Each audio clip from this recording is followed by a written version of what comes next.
Señor Wallace, por favor tome asiento. El doctor estará con usted en breve. La recepcionista sonrió con profesionalismo, aún sin imaginar lo que estaba a punto de ocurrir. Enrique Wallace, 72 años, entró en el impecable vestíbulo de la Clínica Vértice, el centro de salud privado más exclusivo de la ciudad. Con una postura imponente, traje azul marino perfectamente entallado, corbata de seda elegante, y un reloj que costaría más que el salario anual de la mayoría, parecía exactamente lo que era: un exdirector hospitalario, inversor en tecnología, sanitaria y filántropo multimillonario. Pero hoy, era simplemente un paciente. O al menos, eso creía. Los suelos de mármol brillaban bajo las luces de los candelabros. Una suave música clásica sonaba de fondo, y el personal ofrecía agua, con gas a los clientes que esperaban, todos ellos blancos, de mediana edad y visiblemente adinerados. Enrique se sentó en silencio en la sala, leyendo una revista médica. No estaba allí por motivos personales. Estaba realizando una inspección sorpresa de calidad. Había adquirido recientemente el 30% de las acciones de la clínica a través de una sociedad de inversión. Nadie allí lo sabía todavía. El plan era simple: vivir la experiencia como un paciente común y luego reunirse con el consejo directivo para proponer mejoras. Pero lo que estaba a punto de suceder provocaría algo mucho más profundo que simples reformas administrativas. Al otro lado del pasillo se abrió una puerta. Un hombre con bata blanca salió. El doctor Augusto Fariñas, jefe de medicina, 55 años, conocido por su arrogancia y sus criterios selectivos al tratar pacientes. Miró alrededor, escaneando la sala de espera. ¿Próximo paciente? ¿Enrique Wallace?, dijo, sosteniendo una carpeta. Enrique se levantó con calma y se acercó. El doctor Fariñas alzó una ceja en cuanto cruzaron miradas. Debe haber un error, dijo fríamente, bloqueando el pasillo con el brazo. Esta área está reservada solo para pacientes con cita previa. Tengo cita, respondió Enrique, educado pero firme. Hablé con su recepcionista. Tengo una consulta bajo el nombre Wallace. Enrique Wallace. El doctor rió nerviosamente y se inclinó hacia la recepcionista. Debe haber un fallo en el sistema. ¿Está segura de que este señor es nuestro paciente? La recepcionista dudó un segundo. Sí, doctor. El señor Wallace está en la lista. Inaceptable, murmuró Fariñas, esta vez lo suficientemente alto para que otros lo oyeran. Tiene que ser un error. Claramente no encaja en el perfil de nuestra clientela. Enrique entrecerró los ojos. ¿Disculpe?, preguntó, ahora con una voz cargada de autoridad. ¿Qué quiere decir con eso? Quiero decir, dijo el doctor, intentando ocultar su condescendencia, que somos una clínica especializada. Trabajamos bajo ciertos protocolos. Me temo que no puedo continuar sin documentación adecuada o un historial verificado. ¿Está negándose a atenderme por sus propias suposiciones? Fariñas dio un paso atrás, visiblemente incómodo. Otros pacientes comenzaron a girar la cabeza hacia la escena. Algunos se veían confundidos. Otros fingían no escuchar. Señor, dijo el doctor con tono cortante, esta es una clínica médica de alto nivel. Debemos asegurarnos de que nuestro entorno mantenga ciertos estándares. Allí estaba, ese racismo silencioso, venenoso, disfrazado de profesionalismo. Enrique inhaló profundamente. No tiene ni idea de con quién está hablando. Seguridad, por favor, llamó el doctor al mostrador. Acompañen a este hombre fuera mientras resolvemos esto. Enrique no se movió. Ni siquiera pestañeó. Un guardia de seguridad se acercó, dubitativo. Señor, necesitamos que espere fuera. Enrique lo miró. Si me tocas, lo lamentarás. No gritó. No hizo falta. Había poder en su postura, en su silencio, en la forma en que sostenía su abrigo con dignidad contenida. Pero la humillación flotaba en el aire como humo. Un hombre negro multimillonario, siendo expulsado de una clínica que en parte le pertenecía. Mientras el guardia se quedaba paralizado, sin saber qué hacer, otra voz interrumpió. ¿Hay algún problema aquí? Era Marina López, la directora de operaciones de la clínica, que acababa de llegar de una reunión y aún no había visto el alboroto. Fariñas se adelantó rápidamente. Sí. Este hombre está generando una alteración. No es un cliente habitual. Marina miró a Enrique y se quedó helada. ¿Señor Wallace?, preguntó, con los ojos abiertos de par en par. ¿Enrique Wallace? Todos quedaron en silencio. El nombre resonó en la sala. Sí, respondió Enrique, mirando directamente al doctor. Pero, al parecer, su personal pensó que un hombre como yo no pertenecía aquí. Las puertas de 1900 cristal de la clínica Vértice se cerraron tras Enrique Wallace, pero la punzada de humillación aún pesaba en su pecho. Caminó lentamente hacia su coche, un elegante Audi A8 negro, cuyo brillo obsidiana reflejaba la luz del sol matutino. Abrió la puerta, se sentó en el asiento de cuero acolchado y se quedó quieto. No encendió el motor. En cambio, miró el volante, con las manos descansando en su regazo. El dolor no venía de la sorpresa, ya había presenciado ese tipo de comportamiento antes. Pero esta vez fue más profundo. No era solo discriminación. Era un recordatorio de lo frágil que puede ser la dignidad cuando se deja en manos de la ignorancia. Momentos después, un segundo coche se detuvo detrás del suyo. Teresa, su asistente ejecutiva, bajó rápidamente, sus tacones resonando contra el pavimento. Caminó hacia él con paso apresurado, el rostro tenso de preocupación. Señor Wallace, ¿está bien? Recibí una notificación del consejo de la clínica. Algo sobre un incidente. Enrique exhaló lentamente y giró la cabeza hacia ella. El jefe de medicina se negó a atenderme, dijo con tono plano. ¿Qué? La voz de Teresa se quebró, los ojos abiertos de incredulidad. Dijo que no encajaba en el perfil de sus pacientes, añadió Enrique con voz calmada pero punzante. Y cuando me opuse, llamó a seguridad. Allí mismo, frente a todos. Teresa negó con la cabeza, atónita. Es una locura. ¿No lo reconocieron? No les importó, respondió Enrique. Vieron a un hombre negro, en una clínica de lujo, y asumieron que era un intruso. Hubo un momento de silencio entre ambos, denso, espeso, amargo. Entonces Enrique se incorporó en su asiento. Agenda una reunión de emergencia con el consejo ejecutivo de la clínica, mañana por la mañana. Por supuesto. ¿Algo más?, preguntó ella ya tecleando en su teléfono. Quiero acceso completo a los registros de conducta del personal. Los últimos 6 meses. Quiero los informes de quejas, casos de despidos, cualquier cosa relacionada con el comportamiento del equipo. Y busca todas las políticas internas sobre selección de pacientes. Quiero ver a quién ha rechazado este doctor en el pasado. Teresa asintió con firmeza. ¿Quiere cobertura mediática? Aún no, dijo él. Primero quiero saber si esto fue arrogancia de un solo hombre, o un síntoma de una enfermedad más profunda. Nacido en 1960 y criado en el barrio obrero de Lavapiés, Enrique aprendió desde temprano que la atención sanitaria no era igual para todos, ni por ingresos, ni por color de piel. Su madre trabajaba como limpiadora en hospitales privados. Su padre era técnico de enfermería en el turno nocturno de una clínica pública saturada. Enrique solía esperar a su padre afuera, observando cómo la gente trajeada entraba directamente a clínicas limpias y tranquilas, mientras otros, personas como sus padres, esperaban horas en pasillos olvidados y sin personal suficiente. Se prometió que cambiaría eso. A los 19 años ingresó a la Facultad de Medicina, desafiando todas las probabilidades. Las becas eran escasas, la discriminación era rutina y no existían mentores. Pero perseveró, impulsado por su propósito y su determinación. A los 32, ya era director de un hospital regional, siendo noticia por reformar la atención al paciente. A los 45, fundó una red de clínicas comunitarias que ofrecían consultas gratuitas y atención asequible a comunidades marginadas. Pero no se detuvo allí. Su legado se expandió hacia inversiones en tecnología médica, filantropía y fondos educativos para jóvenes médicos negros. Donó más de 20 millones en becas y programas de alcance médico por todo el país. En su reciente retiro, Enrique centró sus esfuerzos en irrumpir en los espacios elitistas de la sanidad desde dentro, adquiriendo acciones silenciosamente en instituciones privadas para impulsar cambios internos e introducir rendición de cuentas en la maquinaria fría del elitismo médico. Y la Clínica Vértice, la misma que lo humilló, se había convertido recientemente en una de sus inversiones. Su sociedad ahora controlaba el 30% de su operativa.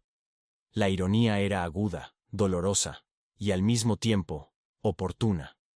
A las 9:00 a.m. en punto, en la suite corporativa de la Clínica Vértice, comenzó una reunión de emergencia del Consejo. Una larga mesa de cristal reflejaba los rostros preocupados de directivos y accionistas. Las tazas de café temblaban en manos ansiosas. Marina López, la directora de operaciones, estaba de pie al frente, visiblemente tensa. A su lado, el doctor Augusto Fariñas, el mismo que desató la tormenta, pálido, rígido, con la mirada inquieta hacia la entrada. Las puertas se abrieron. Enrique Wallace entró. La sala quedó en silencio. Cada ejecutivo se puso de pie instintivamente, sin saber si saludarlo como inversor o prepararse para el impacto. Enrique no sonrió. Simplemente colocó una carpeta de cuero sobre la mesa y se sentó, con la mirada fija en el doctor Fariñas. Antes de comenzar, dijo con voz calmada pero gélida, quiero que el doctor explique, con sus propias palabras, lo que ocurrió ayer, y por qué se sintió con derecho a rechazar a un paciente basándose únicamente en su apariencia. Fariñas se removió incómodo en su asiento. Fue un malentendido. No, doctor, interrumpió Enrique con firmeza. Fue un diagnóstico reflejo de prejuicio racial, y sospecho que no es la primera vez que ocurre bajo su cuidado. La tensión en la sala se volvió espesa. Enrique abrió su carpeta, revelando informes de quejas, testimonios de antiguos pacientes y revisiones internas, todos apuntando a patrones de discriminación sutil bajo la supervisión de Fariñas. Lo impactante no es lo que me ocurrió a mí, continuó, sino cuántos otros han sufrido lo mismo. En silencio. Yo simplemente tengo una plataforma. Los miembros del consejo permanecían atónitos.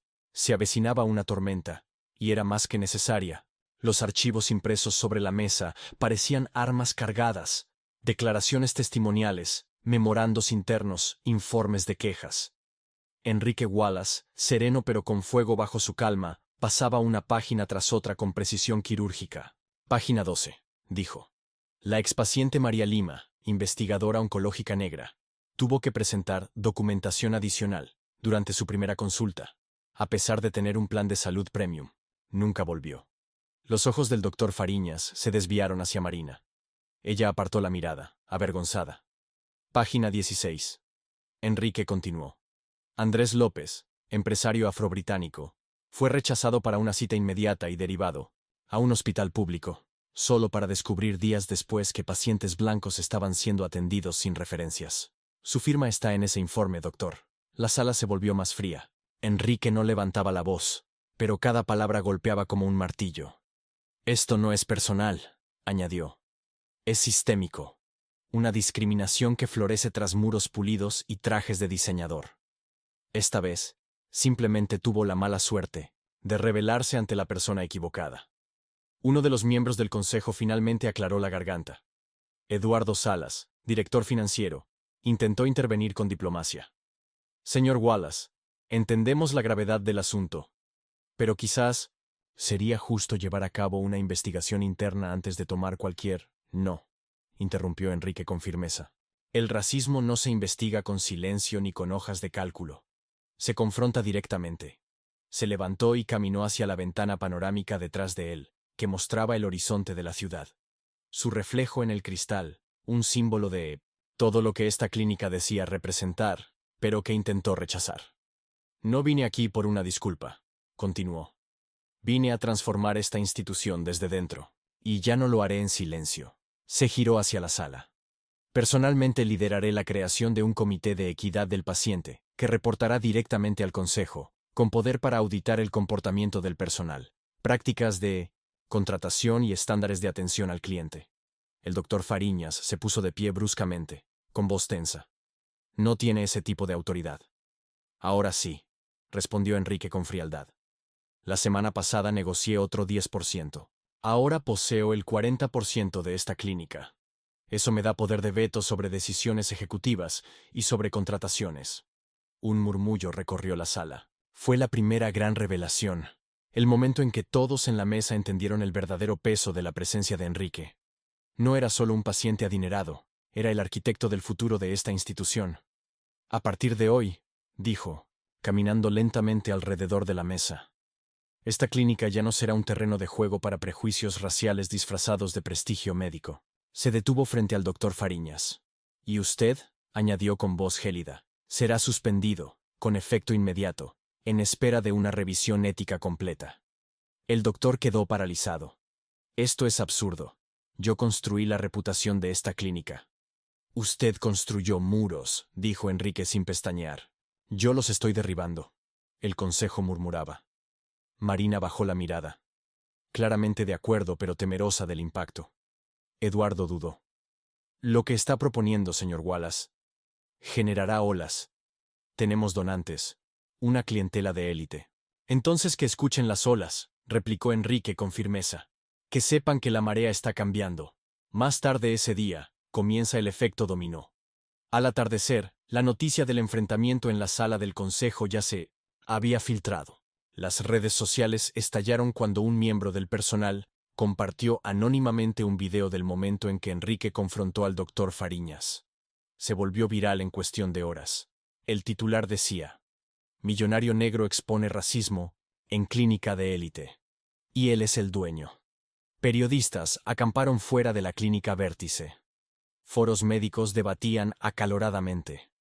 Influencers amplificaban la historia, llamándola un momento histórico para la equidad racial en la sanidad privada. En su despacho en casa, Enrique observaba tranquilamente cómo se desarrollaban las noticias en varias pantallas. No con orgullo, sino con propósito. No buscaba venganza. Quería revolución. Y el mundo, por fin, estaba escuchando. A la mañana siguiente, el servidor interno de la clínica Vértice colapsó por el volumen de tráfico. El video del enfrentamiento de Enrique Wallace ya superaba los 12 millones de visualizaciones en menos de 24 horas. Los medios analizaban cada detalle. Figuras políticas eran consultadas. Asociaciones médicas emitían comunicados tibios sobre la importancia de la diversidad. Pero ninguno sabía lo que venía después. A las 10:00 am en punto, Enrique Wallace convocó una conferencia de prensa. No como víctima, ni siquiera como inversor, sino como visionario con un plan, maestro. Periodistas abarrotaron el auditorio de un hotel 5 estrellas. Las cámaras parpadeaban, los micrófonos se activaban. Enrique subió al escenario, vestido con un impecable traje gris carbón, mirada firme, voz serena. Buenos días, comenzó. Estoy aquí no solo para denunciar un incidente, sino para presentar un movimiento. Murmuros llenaron la sala. Enrique colocó tranquilamente una pila de documentos sobre el atril. He lanzado oficialmente la iniciativa Wallace por la Equidad, un programa nacional que auditará y reformará instituciones privadas de salud en todo el país. La fase 1 comienza aquí, en la clínica Vértice. Los flashes se intensificaron. Los reporteros se apresuraron a tomar notas. Durante el último año, reveló, mi sociedad ha adquirido silenciosamente acciones en varias instalaciones médicas de élite. La clínica Vértice es solo una de ellas. Actualmente tengo participación en 12 clínicas privadas y 3 laboratorios diagnósticos en las principales áreas metropolitanas. Y todas ellas iniciarán reformas de políticas de inmediato. Estallaron exclamaciones en la sala. Ese era el giro que nadie esperaba. Enrique Wallace no había venido solo a cambiar una clínica. Había construido un imperio para infiltrarse y transformar el sistema desde dentro. No era un paciente con una queja. Era un general liderando una revolución. Que quede claro, añadió. Esto no se trata de crear otra caridad. Se trata de usar el poder. El mismo poder que antes se usó para excluirnos, para reescribir las reglas desde lo más alto. Una periodista levantó la mano. Señor Wallace, ¿está sugiriendo una reforma nacional de los sistemas de salud privados? No lo sugiero, respondió Enrique. Ya la he empezado. La sala estalló en murmullos. Otro reportero gritó sobre el ruido. ¿Pero no se opondrán los donantes de élite y los accionistas tradicionales? Enrique esbozó una leve sonrisa. Ya lo han hecho, y no estoy aquí para complacerlos. Estoy aquí para desmantelar la ilusión de neutralidad en instituciones que siempre han decidido, en silencio, quién pertenece y quién no. Mientras tanto, de vuelta en la clínica Vértice, el doctor Fariñas estaba sentado en 1900, su despacho, el mismo que antes ocupaba con orgullo, ahora despojado de autoridad, con su placa de identificación retirada de la puerta. Miraba la conferencia de prensa en su pantalla, las manos temblando de incredulidad. Había subestimado a un paciente. No sabía que el hombre al que intentó expulsar expondría la podredumbre oculta bajo las superficies pulidas de la clínica. Y que derrumbaría mucho más en el proceso. Los miembros del personal comenzaron a murmurar en los pasillos. Algunos mostraban apoyo. Otros, temor. Algunos pocos estaban visiblemente en pánico. Marina López, la directora de operaciones, entró en su despacho. Acabamos de recibir la confirmación, dijo con tono seco. El Consejo ha aprobado por unanimidad las reformas de Enrique, y el Comité de Ética Médica ha iniciado oficialmente una investigación sobre su conducta. Yo construí este lugar, dijo el doctor Fariñas con amargura. Usted construyó una fortaleza, respondió ella fríamente. Y Enrique Wallace acaba de derribar sus muros, ladrillo por ladrillo. Esa tarde, revelación estratégica. En la residencia privada de Enrique, un pequeño grupo se reunió en su estudio. Asesores, abogados, consultores de equidad sanitaria y antiguos pacientes que habían sufrido discriminación en silencio. En una gran pantalla digital, Enrique presentó el siguiente paso. El estándar Wallace de certificación, un sello nacional de aprobación para instituciones privadas de salud que cumplan con estrictos criterios antidiscriminación en personal, protocolos, formación y experiencia del paciente. El objetivo no es solo la justicia, les dijo Enrique. Es la redefinición. Vamos a hacer de la equidad racial el nuevo estándar de oro. Un asesor se inclinó hacia adelante. Usted sabe que esto podría volverse algo más grande que solo el sector sanitario. Enrique asintió. Exactamente. Porque esto nunca fue solo sobre un médico en una clínica. Era sobre un legado que resonaría a través de generaciones. Las consecuencias fueron rápidas. Al final de la semana, las líneas telefónicas de la clínica Vértice estaban colapsadas, no por nuevas citas, sino por cancelaciones. Clientes de alto perfil, antes leales, ahora cuestionaban la integridad de la institución. Algunos se marcharon en señal de protesta. Otros temían ser asociados con un escándalo que ya había trascendido fronteras. El doctor Augusto Fariñas, alguna vez considerado el rostro de la excelencia clínica, se convirtió en símbolo del racismo silencioso y sistémico. Su foto apareció en los principales medios. Médico de élite suspendido tras negarse a atender a millonario negro. Titulares en varios idiomas contaban la historia. Su reputación se desmoronaba más rápido de lo que podía intentar hacer control de daños. Una carta de disculpa redactada por su equipo de relaciones públicas fue publicada. Vaga, clínica, carente de emoción. No sirvió de nada para detener la tormenta. De hecho, la intensificó. Enrique Wallace no respondió a la carta. No, lo necesitaba. El mundo ya había dictado su juicio. A puertas cerradas, el consejo directivo de la Clínica Vértice convocaba reunión tras reunión de emergencia. Los donantes se estaban retirando. Los inversores entraban en pánico. Patrocinadores de congresos médicos comenzaron a retirar invitaciones. La marca de la clínica, antes impecable, ahora era sinónimo de discriminación y elitismo. Pero el golpe más devastador vino desde dentro. Una coalición de antiguos y actuales miembros del personal comenzó a salir a la luz, inspirados por el coraje de Enrique. Enfermeros, recepcionistas, incluso médicos jóvenes comenzaron a compartir sus historias. Informes internos revelaban patrones prolongados de perfiles raciales, sesgos en contrataciones y prácticas de segregación de pacientes que habían sido toleradas silenciosamente bajo la dirección del doctor Fariñas. Una enfermera anónima escribió en una declaración publicada: nos enseñaban a sonreír a todos, pero a atender solo a algunos. Otro testimonio decía: había reglas no escritas sobre quién tenía prioridad y quién recibía excusas. El departamento de recursos humanos de la clínica fue reformado de la noche a la mañana. Marina, ahora empoderada directamente por el plan de reformas de Enrique, comenzó a implementar capacitaciones obligatorias sobre sesgos raciales, canales de denuncia anónimos y nuevas políticas de contratación con indicadores de equidad. Tras bambalinas, Enrique no solo observaba, estaba orquestando. Se reunió con juntas de educación médica, presionando para que la formación en sensibilidad racial se integrara en los planes de estudio nacionales de las facultades de medicina. Incorporó expertos en políticas sanitarias y asesores legales para ayudar a imponer auditorías de equidad como requisito legal para clínicas privadas. Lo que comenzó como una experiencia humillante se había transformado en un ajuste de cuentas nacional. El doctor Fariñas enfrenta su propio juicio. En una audiencia privada con el Comité de Ética Médica, el doctor Fariñas se sentó frente a un panel de médicos experimentados y expertos legales. Intentó defender sus acciones, alegando que todo había sido un malentendido procedimental. Pero el panel ya había revisado las pruebas, no solo el video viral, sino años de quejas archivadas. Una de las miembros del comité, una respetada cardióloga afrobritánica, lo miró con desprecio contenido. ¿Sabe cuántas veces he entrado en hospitales y tenido que demostrar que pertenecía allí?, preguntó. Usted no cometió un error, doctor. Siguió un patrón. Se realizó una votación. La decisión fue unánime. La licencia médica del doctor Fariñas fue suspendida indefinidamente en espera de una revisión completa. El nombre de Enrique Wallace en el edificio 2 semanas después, una nueva placa fue instalada en el vestíbulo principal de la Clínica Vértice.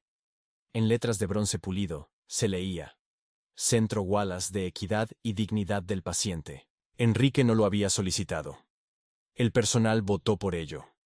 Por primera vez, los empleados negros de la clínica, a menudo invisibles, se paraban con orgullo bajo un nombre que significaba más que estatus. Significaba transformación. Enrique se quedó junto a la placa, rodeado de periodistas y trabajadores. Se pueden cambiar los sistemas desde dentro, dijo a la multitud. Solo hay que dejar de pedir permiso para pertenecer y empezar a tomar el lugar que siempre nos correspondió en la mesa. Mientras tanto, en otras clínicas, mientras las ondas expansivas continuaban, las otras 12 clínicas donde Enrique tenía participación comenzaron a implementar el estándar Wallace de certificación. Una por una, estas instituciones de élite comenzaron a competir no solo por prestigio, sino por el reconocimiento en equidad. De repente, la inclusión ya no era solo una obligación moral. Se convirtió en símbolo de estatus. Había comenzado una nueva era. Y Enrique Wallace había encendido la chispa. Los flashes de las cámaras volvieron a iluminar el auditorio. Pero esta vez, no por un escándalo, ni por indignación, sino por celebración. Semanas después del incidente en la Clínica Vértice, Enrique Wallace regresó al escenario, con la misma postura serena, con el mismo fuego tranquilo en los ojos, pero ahora rodeado por una ovación de pie. No estaba solo. A su lado se encontraban jóvenes estudiantes negros de medicina, beneficiarios de la nueva beca Wallace, una iniciativa diseñada para financiar completamente la educación de futuros médicos, enfermeros y científicos negros en todo el país. He pasado gran parte de mi vida sanando a otros, dijo Enrique, con voz profunda y llena de significado. Pero algunas heridas no son del cuerpo. Son de la dignidad, la identidad, la humanidad. La sala quedó en silencio. Esto no se trata solo de clínicas. Se trata de sistemas. Sistemas que le han dicho a la gente negra, en susurros sutiles y gritos estridentes, que no pertenecemos a ciertas salas. Salas de sanación, salas de liderazgo, salas de poder. Se giró hacia los estudiantes a su lado. Pero ahora, ustedes entrarán a esas salas, no para pedir aceptación, sino para crear nuevos estándares. Estallaron los aplausos. Este fue el giro final que nadie esperaba. Enrique no solo había cambiado una clínica o un sistema. Ahora estaba moldeando a toda una generación que se levantaría desde las mismas raíces de la injusticia que él había enfrentado. Mientras tanto, el doctor Fariñas observa desde lejos solo en su apartamento, con la televisión encendida de fondo. El doctor Fariñas permanecía en silencio. Veía a Enrique siendo entrevistado en el noticiero nacional, sonriendo con gracia, respondiendo con dignidad, hablando de cambio, no de venganza. Irónicamente, eso dolía más que cualquier castigo. ¿Se arrepiente de lo que pasó, señor Wallace?, preguntó la periodista. Enrique respondió: lamento que haya tenido que pasar para que el mundo prestara atención. Pero a veces, la justicia entra vistiendo un traje, no portando una pancarta. La audiencia aplaudió. El doctor Fariñas apagó la televisión y cerró los ojos. Nadie recordaba ya sus logros médicos. Su nombre se había convertido en un estudio de casos sobre prejuicio, una advertencia para otros. Su silencio resonaba más fuerte que cualquier protesta. El efecto expansivo. El efecto Wallace. En ciudades de todo el país, otros inversores, empresarios y filántropos negros comenzaron a replicar el modelo de Enrique. No solo en el sector sanitario, sino en despachos jurídicos, bienes, raíces, instituciones financieras, corporaciones tecnológicas. Enrique había provocado algo mucho mayor que un cambio de políticas. Había detonado una redefinición del poder, de la exclusión a la inclusión, de la protesta a la transformación. La certificación Wallace, que nació como un programa de reforma, ahora se había convertido en un emblema de orgullo para las instituciones de élite. Las empresas promovían su cumplimiento con orgullo, no por temor. La equidad ya no era solo una casilla a marcar. Era una ventaja competitiva. Y detrás de cada nueva política, cada manual de capacitación, cada reforma de contratación, estaba el eco de la resistencia silenciosa de un hombre frente a un médico prejuicioso. El mensaje final de Enrique. En un discurso televisado en la Conferencia Nacional de Equidad en Salud, Enrique dio un mensaje final, una frase que se volvería viral y sería citada durante años. No se lucha contra el racismo solo, con rabia, se lucha con propiedad, se lucha con sistemas, estrategia y estructura. Si no te abren la puerta, construyes tu propia clínica, y luego defines las reglas. Esa se convirtió en la frase definitoria de su legado. Y toda una generación de agentes de cambio la llevaría consigo. El sol se ponía sobre el horizonte de la ciudad, mientras Enrique Wallace se encontraba en la terraza del techo del recién renombrado Centro Wallace de Equidad. Bebía té en silencio, observando cómo el cielo se teñía de dorado y naranja. Debajo de él, a través de los ventanales de la clínica, podía ver al personal moviéndose con un nuevo ritmo. Una cultura transformada, no por eslóganes ni políticas superficiales, sino por coraje, confrontación y responsabilidad. A sus espaldas, Teresa se acercó con una sonrisa. Señor Wallace, dijo suavemente, la última reunión del día está lista. El primer grupo de becarios Wallace está aquí para conocerlo personalmente. Enrique se volvió, sonriendo, con calidez. No los hagamos esperar. Dentro de la sala de conferencias, 12 jóvenes estudiantes negros, futuros médicos, cirujanos, enfermeros, psicólogos, estaban de pie nerviosos, con carpetas, cuadernos y currículos en mano.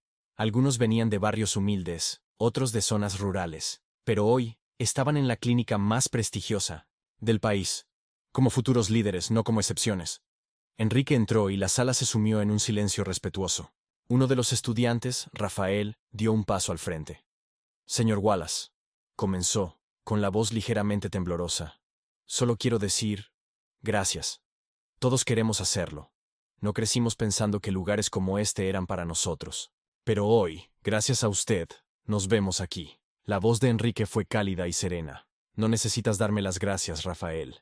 Solo estoy despejando el camino que siempre estuvieron destinados a recorrer. Ustedes pertenecen aquí. No como invitados, sino como arquitectos del futuro. Los estudiantes aplaudieron suavemente, con emoción en los ojos. Enrique volvió a caminar hacia la ventana y miró hacia afuera. Un recuerdo silencioso lo golpeó. Su madre limpiando los pisos de clínicas, su padre corriendo por los pasillos de hospitales, invisibles para aquellos a quienes servían. Ahora, su hijo había transformado por completo ese mundo. Meses después, llega una carta. En casa, Enrique estaba en su estudio revisando el correo cuando notó un sobre escrito a mano, sin nombre de remitente. Dentro, una carta breve. Señor Wallace, no espero perdón y no merezco compasión. Pero sí quiero decir que su respuesta a mis acciones fue mucho más grande de lo que jamás habría imaginado. Usted no me destruyó. Le enseñó al mundo. Ahora trabajo en una clínica rural en el interior. Veo las cosas de forma distinta ahora. He comenzado a estudiar programas de reforma en equidad. Gracias a usted. Augusto Fariñas. Enrique miró el papel durante un momento. No sonrió. No frunció el ceño. Simplemente lo dobló. Lo volvió a colocar en el sobre y lo guardó en un cajón etiquetado como Redención, no venganza. Legado en movimiento. El estándar Wallace de equidad se expandió más allá de las fronteras. Otros países comenzaron a solicitar asesoría. Las universidades de medicina se asociaron para integrar la metodología en sus programas académicos. Se inició la producción de una serie documental titulada Dignidad bajo las batas blancas, que narra cómo Enrique transformó un acto de discriminación en un movimiento nacional. Se encargó una estatua en su honor, pero no una tradicional. Representaría una silla vacía y una bata de médico colgada en el respaldo, simbolizando el lugar que durante tanto tiempo se les había negado a los profesionales negros, y que ahora reclamaban con justicia. Enrique rechazó la propuesta, de que fuera una escultura con su rostro. No hice esto para ser recordado, dijo. Lo hice para que otros no sean olvidados. Un momento poderoso para cerrar. Meses después, Enrique regresó a la clínica para un chequeo regular. La recepcionista, una joven negra llamada Sofía, contratada recientemente a través del programa de equidad, lo recibió con una cálida sonrisa. Bienvenido de nuevo, señor Wallace, dijo. Su expediente ya está en el sistema. Enrique rió suavemente. Bien. Esperemos que esta vez nadie llame a seguridad. Ambos rieron. Mientras caminaba por el pasillo, los pacientes asentían con respeto, el personal sonreía, y el silencio que antes contenía sospecha ahora estaba lleno de reconocimiento. Se detuvo junto al muro central donde se había actualizado la declaración de visión de la clínica. Allí se leía: aquí, la dignidad no se concede, se honra. La miró por un largo momento. Luego se dio la vuelta, caminando tranquilo, por el corredor, no como un invitado, sino como un hombre que reescribió las reglas. Un millonario negro que no solo exigió un asiento, construyó la mesa.